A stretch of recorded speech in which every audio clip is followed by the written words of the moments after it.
And then the other one that stood out in my mind was Kathryn Windham, whom we've had several times, and she is a master storyteller from Alabama. But she's 90 years old now. She still goes to the national festival, but she doesn't travel much to the regional festivals. But we had her, I don't know, again, this may have been in the late 90s, early 2000s. And I had an opportunity I was an MC for one of the afternoon concerts. And I had done my homework. I wanted to be a good MC. I had looked up all her honors, and they are many, and read her biographical data. And then I thought, well, maybe I need to find out if there's anything she wants me to say. Maybe she has a new book out or something. So I tracked her down. She was in the gift shop or the resource tent, because of course this again was at the park where we had everything in tents. And whoever was hosting her was with her. So I rushed up to her and I said, "Oh, Ms. Windham," because nobody ever called her Kathryn. I said, "Ms. Windham, I get to introduce you at 3 o'clock. And I held up my fingers like we needed visual aids. And she just smiled. She's got a wonderful smile. And she reached over and she said, "Kathryn Windham, Selma, Alabama, storyteller." I said, "I got it. I think I can do that." Because that's all she ever wants anybody to say about her.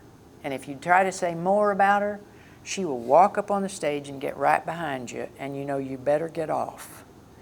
So this past year in '09, I was the artistic director for the festival. And so I called some people in Denton, the Denton Task Force we call them, and I said, "So who would you all like for us to invite as featured tellers?" And her name was at the top of the list. I said, "I don't think she'll come because she doesn't travel much anymore, but I'll call her."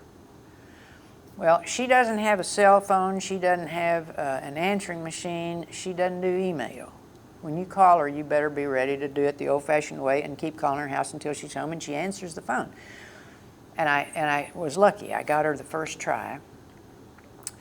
So I told her that we were planning the festival, and I said, "Everybody in Denton would love for you to come back. Would you consider making an exception to your rule that you don't travel west of the Mississippi?" And she said, "Oh, no. No," she said, "I'm 90, you know, and I have to learn my limitations. And so I just don't travel much west of the Mississippi." And she laughed, and she said, "Of course, I went to the doctor the other day, and I said something about being old.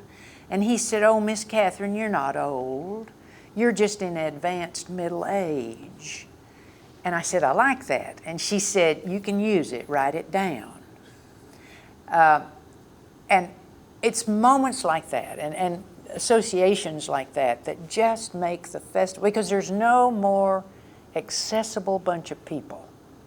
I don't care what their level of fame is, and there is no storyteller that's very famous in the world, but even among storytellers, they're still, well, just accessible. That's the word. You can walk up to them and visit with them, and it's just a wonderful, wonderful opportunity.